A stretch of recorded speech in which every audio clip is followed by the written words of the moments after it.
प्रधानमंत्री नरेंद्र मोदी की महत्वाकांक्षी योजना स्मार्ट सिटी को बुधवार को केंद्रीय कैबिनेट ने मंजूरी दे दी।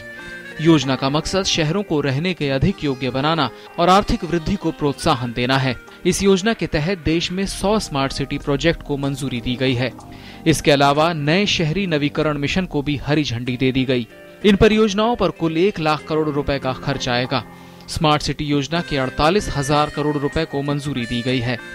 वहीं 500 शहरों के कायापलट के लिए बनाए गए अमृत मिशन के लिए 50,000 करोड़ रुपए मंजूर किए गए हैं।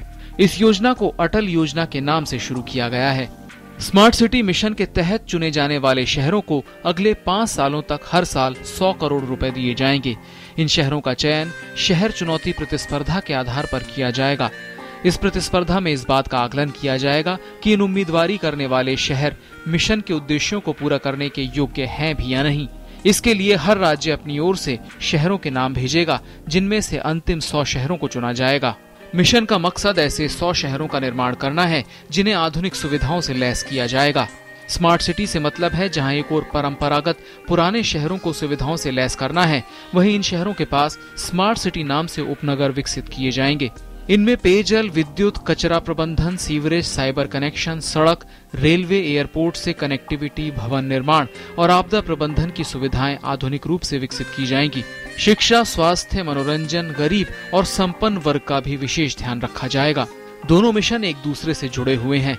अमृत में परियोजना से जुड़ा रुख अपनाया गया है ताकि जलापूर्ति, सीवरेज, पानी की निकासी, परिवहन, हरित स्थलों और पार्कों के विकास से जुड़ी बुनियादी ढांचागत सेवाएं सुनिश्चित की जा सकें। इसके तहत बच्चों की जरूरतों को पूरा करने का विशेष प्रावधान होगा।